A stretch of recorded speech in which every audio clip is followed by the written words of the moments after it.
Mari silakan duduk. Iya. Vicky. Iya, Dari mana, Vicky? dari rumah temen terus kesini. Gimana kabar kamu? Alhamdulillah baik. Kalau ibu sendiri? Alhamdulillah baik. Sekarang di pekan akhir ujian ya? Iya, Masih daring ya?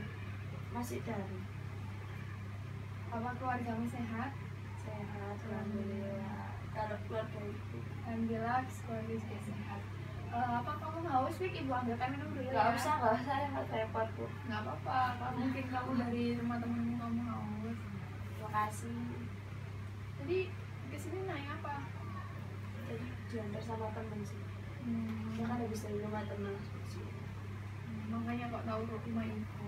Iya. Kira-kira ada perlu apa ya kesini? Situ mau konsultasi. Seri. Kan aku lagi mau Rusia. ya ujian. Nah, itu ada kendala dari gurunya yang membuat aku tuh tambah susah untuk memahami pelajaran gitu. Oke, kira-kira nih Vicky mau konseling atau sekedar sharing kepada ibu? Konseling. Oke, baik. Sebelumnya Mbak Vicky pernah melakukan proses konseling? Enggak. Jadi ibu jelaskan terlebih dahulu ya konseling itu apa. Jadi konseling itu proses bantuan kepada konselor tenaga profesional yang ditujukan kepada konseling yang lagi mengalami suatu problem. Di sini konselor atau ibu hanya menjadi fasilitator dalam membantu kamu memecah masalah kamu dengan menimbulkan potensi-potensi yang kamu miliki. Dalam konseling ini juga ada asas-asas yang perlu kita tadi bersama nih. Yang pertama ada asas kerahasiaan. Asas kerahasiaan itu semua percakapan kita nih yang kita bicarakan di sini kita taatin untuk nggak dibocorin kemana-mana, nggak dibilangin ke pihak lain, jadi orang lain nggak tahu masalah kita. Terus yang kedua ada asas keterbukaan. Diharapkan kamu menceritakan masalah kamu secara terbuka, nggak ada yang kamu tutup-tutupi, biar semua masalah ini dapat terselesaikan dengan baik. Dan yang terakhir ada asas kesukarelaan. Kamu datang ke sini nggak dipaksa oleh orang tua kamu kan, kamu harus ke konseling nih kan gitu. Enggak, diri sendiri sih. Ya, oke baik. Jadi itu atas kemauan diri kamu sendiri ya. Oke baik. Sampai di sini nih, kira-kira Mbak Vicky sanggup untuk melanjutkan proses konseling ini? Sanggup. Oke baik, kita mulai ya. Dimulai dari Mbak Vicky menceritakan problem yang sekarang Mbak Vicky rasakan. Jadi kan sekarang kan pekannya ujian akhir. Nah, aku tuh ujian akhir tuh milih kan Indonesia, bahasa Inggris, matematika kan wajib. Iya. Sama satu lagi tuh ada pilihan biologi, fisika, kimia. Nah, aku tuh mau milih biologi. Iya. Tapi kendalanya itu satu, dari kelas 10 sampai kelas 12 itu guru yang ngajar itu menurutku kayak kurang efektif buat saya. Kayak dia ngajar tapi tuh ngajarnya tuh ke tertuju yang pintar. Jadi kayak orang yang kan aku gak seberapa bisa sih. Itu kayak tambah kayak diem aja, gak diberi pertanyaan, terus tambah yang ditunjuk-tunjuk itu yang pintar. Jadi kan yang dapat poin kan jelas yang pintar sih. Nah yang biasa aja kan nggak dapat poin kayak gitu. Aku merasa kayak terus gimana mau pintar, terus kayak misalnya dia mau ngasih pertanyaan ya pasti itu langsung ditunjuk yang ke pintar, nggak ke yang biasa. Mungkin menurut orangnya mungkin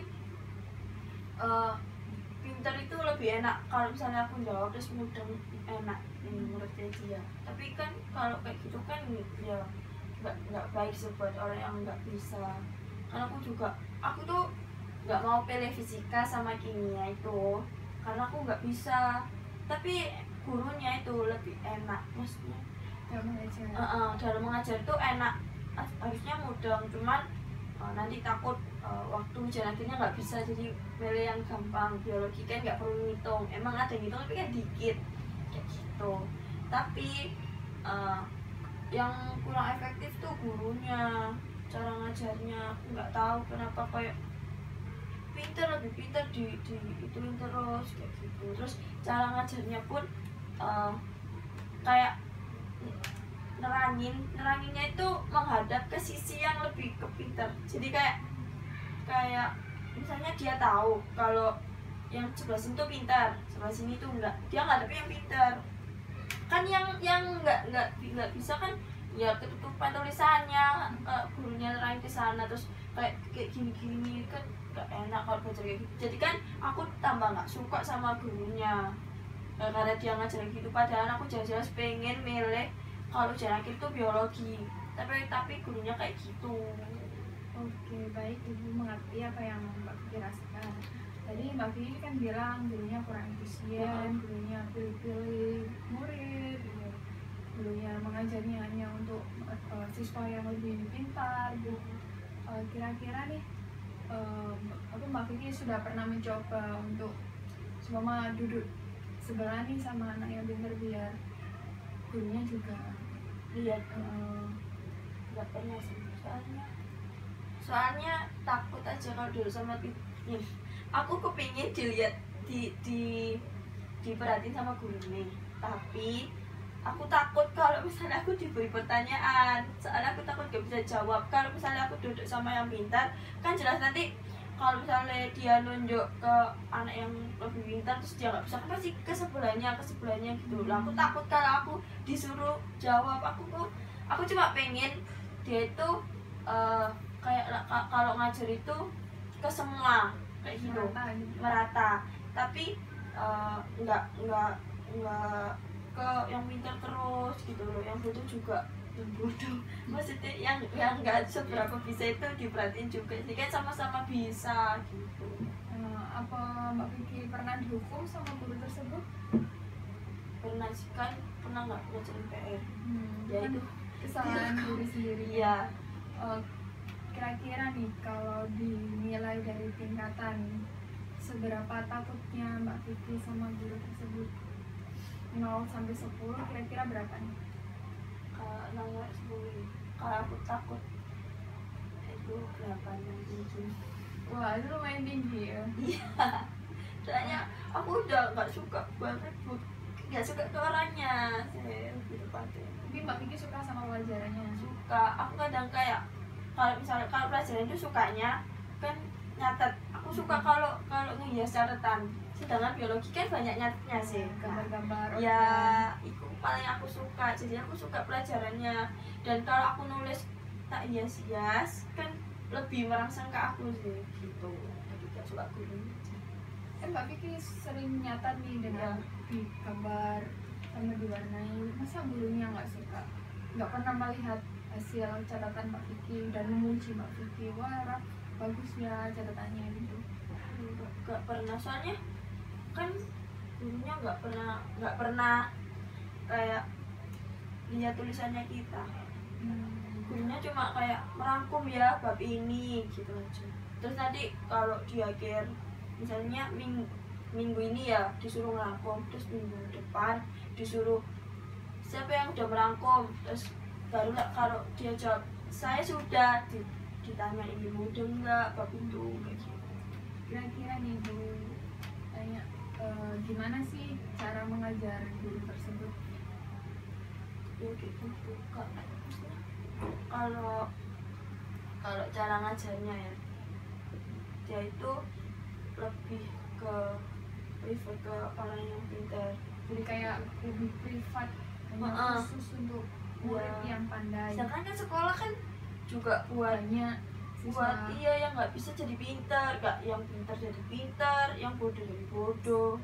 Jadi gimana nih seharusnya guru tersebut untuk mengajar? Seharusnya tuh kayak guru fisika sama kimia. Kalau aku ya sama matematika itu meskipun susah, tapi ngajarnya itu enak, kayak siapa yang nggak bisa boleh boleh tanya ke saya langsung. Jadi kayak misalnya aku nggak bisa ya, aku langsung ke gurunya kan, kayak tanya, Bu ini nomor 1 gimana caranya, diajarin pelan-pelan kayak gitu. Aku lebih suka kayak gitu kan, jadinya aku oh enak ya gurunya ngajarnya pelan-pelan, terus aku juga mudah kayak gitu. Jadi itu lebih tak sukai matematika gitu. Oke, sekarang ibu akan mencoba memasukkan teknik lyrical question. Jadi di sini Mbak Vicky coba bayangkan bahwa guru tersebut itu menjadi baik, menjadi lebih care kepada semua murid secara merata, dan guru itu mengajarnya lebih enak, lebih yang nggak tahu lebih diajarin lebih giat kayak gitu. Kira-kira nih lantas bagaimana menurut pendapat Mbak Vicky? Kalau orangnya berubah jadi Iya. baik, pendapatku sih enak sih kan, jadi aku lebih mudah. Kalau misalnya kalau misalnya bab ini aku nggak paham, terus aku datang ke ruang guru terus tanya, Bu ini maksudnya gimana ya, terus bisa aja kalau dia bilang nanti ya jam istirahat datang ke ruang guru, nanti saya bahas lagi, mungkin ada yang nggak paham nanti saya bahas lagi biar kamu ngerti. Suka kayak gitu kan, jadinya aku suka sama pelajarannya, juga mudah sama gurunya, jadi kan tambah baik ke UNES itu, tambah baik. Oke, baik. Jadi Mbak Vicky akan jadi lebih suka dan senang terhadap guru tersebut. Dan di sini ibu akan memberi tugas Mbak Vicky. Kira-kira nih menurut Mbak Vicky mana yang lebih penting? Menjaga hubungan antara Mbak Vicky dan guru tersebut atau mata pelajarannya. Misal ya, kalau gurunya kan Anda bisa menjalin hubungan lebih baik dengan sering berbicara, berkomunikasi, lebih terus dekat dengan gurunya. Sedangkan kalau materinya atau pelajarannya, Mbak Vicky bisa mencari referensi lewat YouTube atau di guru les atau di teman Mbak Vicky. Jadi tambah guru, Mbak Vicky juga bisa belajar biologi dengan baik. Menurut Mbak Vicky milih yang satu atau yang dua atau dua-duanya juga boleh? Kalau saya sih lebih ke dua-duanya. Di satu sisi saya juga butuh guru yang enak kalau dibuat ngajar. Jadi kayak aku nggak ngerti dia nerangin, jadi kayak ada kerjasama yang baik kayak gitu. Nah kalau lebih penting pelajaran juga penting kan, memang kita bisa cari referensi dari lain, internet, guru les, tapi tidak menutup kemungkinan kalau di sekolah pasti kita juga membutuhkan guru kayak gitu. Jadi aku pilih dua-duanya. Oke, baik. Di sini kita putuskan Mbak Vicky memilih keduanya ya. Dan diharapkan pada pertemuan berikutnya Mbak Vicky sudah mencoba hal ini kan. Jadi Mbak Vicky terapkan beberapa hari kemudian kepada guru Mbak Vicky, bisa menjalin hubungan yang lebih baik, kemudian Mbak Vicky bisa mencari referensi di internet, Mbak Vicky padukan, dan kita lihat hasilnya di pertemuan selanjutnya. Mbak Vicky, sampai di sini kira-kira masih ada yang mau ditanyakan pada Ibu? Aku mau tanya, kalau misalnya aku udah coba deketin tapi kayak susah gitu, terus Gurunya aku masih cuma ya apa harus dideketin terus-terusan sampai kan mungkin gurunya kan berubah pikiran, oh ini mungkin niat kayak gitu, harus terus. Iya, namanya juga manusia, pasti semua akan terketuk hatinya jika muridnya, aduh muridku ini udah rajin, udah mau nurut, ngerjain tugas, masa aku harus membeda-bedain, kan nggak mungkin kan. Manusia pasti akan terketuk juga. Dengan usaha Mbak Vicky yang terus menerus kan pasti juga dia akan luluh juga. Mungkin besok kalau pelajaran yang mungkin aku akan terapin kayak kalau misalnya aku kan, kalau misalnya dia kayak gini kan, kalau misalnya dia refer ke yang sebelah sini, aku bisa kayak, Bu bisa nggak kalau ngajarnya ke semua, jangan ada situ kayak gitu. Ya bisa Mbak Vicky coba seperti itu. Nanti aku akan coba, soalnya nggak aku tok yang kayak ngerasa kayak gini, temanku kadang kayak ini kok ngadep sana terus ya kayak gitu. Mungkin aku bisa kayak kayak aku membantu diriku juga membantu temanku, kayak bilangin ke guru nih dengan gitu kan, nggak aku tak yang mungkin temanku juga gitu. Dan itu kan lebih baik untuk semuanya. Lebih baik sampai di sini apa yang ditanyakan lagi. Oke, sebelum menutup konseling pada hari ini, sebaiknya kita berdoa agar konseling pada hari ini lebih bermanfaat ya. Berdoa mulai.